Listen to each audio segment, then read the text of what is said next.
काम करूंगा। मैं उसके लिए भाई बड़े भाई विनोद जायसवाल जी को आभार व्यक्त करता हूं। हम लोग के बीच में हम लोग के अगुआ बड़े भाई प्रधान प्रतिनिधि श्री दिलीप चौधरी जी ने भी शुरू से लेकर अब तक इन्होंने एक ही मांग किया। तो नौजवान लड़का जो 20 साल का सुनील जिसने भी घटना किया है और निष्पक्ष तरीके से पर्दाफाश करके और अभियुक्तों को गिरफ्तार कर जेल भेजा जाए। वो किसी के पक्ष में नहीं कि बचाने के पक्ष में, जो भी दोषी हो उसको गिरफ्तार कर जेल भेजा जाए। उनकी मांग मैं उनके प्रति भी आभार व्यक्त करता हूं। यहाँ पर आए हुए सभी व्यापारी बंधु मैं सबका आभार व्यक्त करता हूं और इस व्यापार मंडल के अध्यक्ष किशन जायसवाल जी के प्रति भी आभार व्यक्त करता हूं कि निरंतर वो भी सहयोग अपना देते रहते हैं। मैं उस मामले के बारे में आना चाहता हूं जो 5 बिंदुओं के बारे में हम लोगों ने ये धरना प्रदर्शन का कार्यक्रम आज आयोजित किए थे। लेकिन एक थोड़ी सी हर्ष की बात है कि आप लोगों की ताकत की देन है कि सीएम महोदय ने फोन करके यहाँ के जनप्रतिनिधि लोगों से बात किए और धरना न देने की बात की। उन्होंने सारी मांग को पूरा करने की बात की। कहीं न कहीं ये आप सबकी ताकत की देन है। आप सबके प्रति भी आभार व्यक्त करता हूँ। जो यहाँ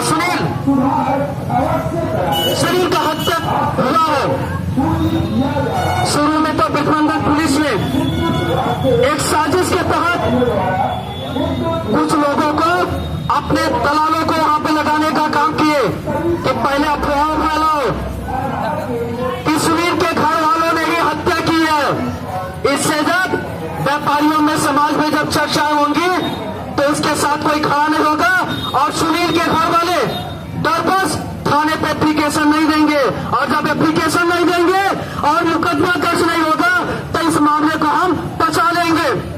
इसी उद्देश्य के साथ कुछ दलालों को उन्होंने लगाया कि अफवाह फैलाया जाए। मैं आप लोग से पूछना चाहता हूं कि क्या कोई बाप, कोई कितना खराब लड़का हो जाए, क्या कोई बाप अपने बेटे की हत्या कर सकता है?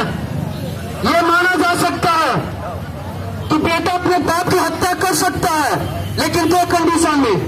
एक कंडीशन है कि अगर 2 भाई हैं, एक भाई को जमीन जायदाद दे रहे हैं और दूसरे भाई को जमीन जायदाद नहीं दे रहे हैं, उस कंडीशन में पिताजी की हत्या करके विरासत में उसका नाम आ जाए, इस कंडीशन में उसकी हत्या कर सकता है वो बेटा अपने बाप का। दूसरा कंडीशन, अगर उस लड़के का विवाह हुआ हो और विवाह होने के बाद उस बाप ने अगर जो गलत नियत अपनी बहू के तरफ करता है और तंग आकर के उस सिचुएशन में वो लड़का अपने बाप की हत्या कर सकता है। लेकिन 1000 नहीं 1 लाख लोग हो जाए खड़े, 1 लाख लोगों के बीच में अगर खड़ा होकर बात करना पड़ जाए तो 1 लाख के लोगों के बीच में सारे लोग ये कहेंगे कि कोई बाप अपने बेटे की हत्या नहीं कर सकता है। और हजारों लोगों ने जाकर सुबलावा पोखरे पर उस लाश को देखे थे और जिस तरह उसकी लाश की चेहरे का बनावट था, निश्चित रूप से सारे के सारे लोगों ने देखा। उसकी आंखें निकाली गई थी, उसके चेहरे पे तेजाब डाला गया था और जब तक कहीं घाव नहीं होता है तब तक कोई मछली उस पर खाती नहीं है। लेकिन घाव कहीं ना कहीं तेजाब के माध्यम से हुआ था, इसी वजह से चाहे मछली खाए कुछ भी हो, लेकिन कहीं ना कहीं तेजाब की बात आएगी। लेकिन पोस्टमार्टम में नहीं आया। मैं संदेह इसलिए करना चाहता हूं कि मैनावा में भी 15 दिन पहले एक घटना घटी है। एक व्यक्ति की वहां पर जमीन के मामले को लेकर हत्या किया गया है। वहां के लोगों ने चक्का जाम किया था, सैकड़ों लोगों ने लाश को रख करके, और पुलिस कप्तान महोदय का स्टेटमेंट आता है कि वो चोट से नहीं हार्ट अटैक से मरा है। मुझे वहीं से संदेह हुआ कि जब पुलिस कप्तान महोदय कह रहे हैं कि हार्ट अटैक से वो मरा है और वहां के सैकड़ों लोगों ने चक्का जाम करके मुकदमा दर्ज करवाने का काम किया और सैकड़ों लोगों ने बोला कि वो घटना मार से हुई है, चोट से वो मरा है, उसके बावजूद भी नहीं माने तो मजबूरन वहां के लोग ने चक्का जाम किया और लास्ट में मुकदमा दर्ज होकर जेल गए।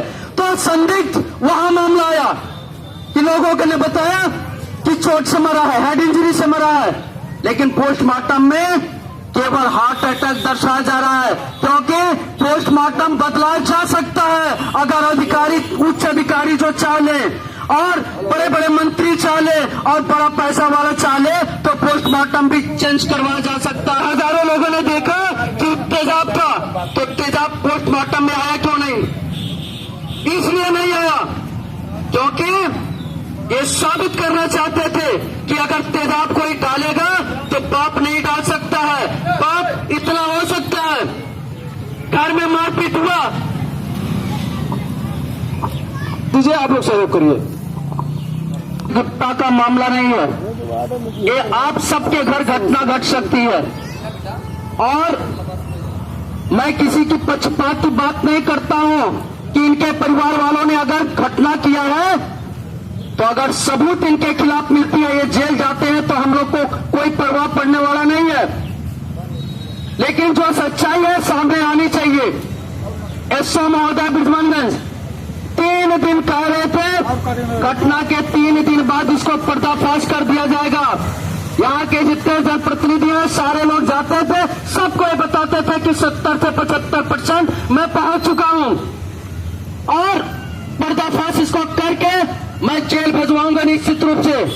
3 दिन करते करते आज 20 दिन घटना घट गई, लेकिन 20 दिन बाद में एसओ महोदय ने पर्दाफाश नहीं किए, तो कहीं ना कहीं संदिग्ध है। इनको 3 बिंदुओं पर जांच करनी चाहिए थी। पहला, इनके घर वालों को टॉर्चर किए, कोई बात नहीं, मारे पीटे कोई बात नहीं, पूछताछ किए कोई बात नहीं, आपका जांच का विषय आपने किया। लेकिन जब 20-22 साल का लड़का कोई गुजरता है, उसकी हत्या होती है, तो सबसे पहले संदेह आता है कहीं न कहीं उसका किसी लड़की से चक्कर रहा होगा। इज्जत मान सम्मान के नाते उसके घर वाले की हत्या करना चाहिए था। जो साथ में रहता है जरूर उसका मित्र को बता रहता है कि मुझे मेरा किस लड़की से चक्कर चलता, मेरा प्यार किस लड़की से चलता है, अपने मित्र को जरूर बताता है। जांच का विषय है, लेकिन उनको भी बुला करके उन्होंने बात नहीं किया। मैं नहीं कहता हूं टॉर्चर कीजिए, लेकिन एक बार आपको बुला करके पूछताछ करनी चाहिए थी। लेकिन शुरू से अंत तक उन दोनों बिंदुओं को हटा करके केवल परिवार के पीछे पड़े हैं। परिवार के पीछे इसलिए पड़े हैं, कुछ गलतियां इनके तरफ से भी हुई हैं। जब एसओ महोदय ने पूछा कि 8 से कितने बजे आप सोए थे, तो इन्होंने बताया 8 से 8:30 बजे तक सोया। उन्होंने बताया कि 9, 9:30, 10 बजे रात को फोन आपके मोबाइल से हुआ था, ये बताते 9, 9:30, 10 बजे, मान लीजिए 10 नहीं 10:30 बजे तक, 11 बजे तक अगर ये बात किया अपने लड़के से, अपने दूसरे वाले लड़के से, तो 11 बजे रात तक यहाँ ब्रिजमनगंज में मैं तो जानता हूँ 90% लोग जागते हैं, सड़क पे घूमते रहते हैं। 11 बजे रात तक अगर बात होती है तब भी लोग जागते रहते। दूसरी चीज, इनका मोहल्ला बीच में एकदम पड़ता है और शिबलावा पोखरा कम से कम 200 मीटर की दूरी पड़ती है। ये विकलांग आदमी, ये उनका लड़का किस तरह से लेकर जाता, इन्होंने बताया कि शुरू में कि हम लोगों ने सुना है कि ठेले पर लाद करके उसको लेकर गए थे। आप कैमरा लगा हुआ है, सीसीटीवी कैमरा फुटेज में नहीं निकला, और जिसने घटना को देखा वो अगर साबित कर दे कि नहीं यही लेकर गए हैं, बिल्कुल कार्रवाई के पात्र होंगे। दूसरी चीज, रात को 11 बजे से लेकर सुबह 3 से 4 बजे तक यहाँ पर होमगार्ड और पुलिस गश्त करते हैं। रात में टॉर्च से देखते हैं कौन आ रहा है कौन जा रहा है, और जो ठेला से लेकर जाएगा तो पुलिस उस समय क्या कर रही थी, एक भी संदेह के घेरे में पुलिस खुद आती है। उसके बाद तीसरी बिंदु, जो कॉल डिटेल निकला है, कॉल डिटेल में बताया गया, रोड खाली करिए आप लोग, कि इन्होंने 20 बार कॉल किया है, 20 बार कॉल किया, इन्होंने स्वीकार किया 6 बार बात किया हूँ। चलिए मैं मान लिया 20वीं बार बात किए हो, 20 बार अगर बात किए हो तो अपने लड़के से क्यों बात किए, कहाँ पे हो तुम, इन्होंने जो बताया कहाँ पे, तो क्या रात को अपना बात बेटे से नहीं पूछ सकता है कहाँ पे हो तुम, तो इसके लिए क्या वो गुनहगार हो गया, एकदम गलत बात किए हैं। आप जांच कीजिए, साबित होता तो कार्रवाई कीजिए। इन्होंने कहा एसओ महोदय ने, और से कौन सा बिंदु कहे, हाँ, मां सौतेली है।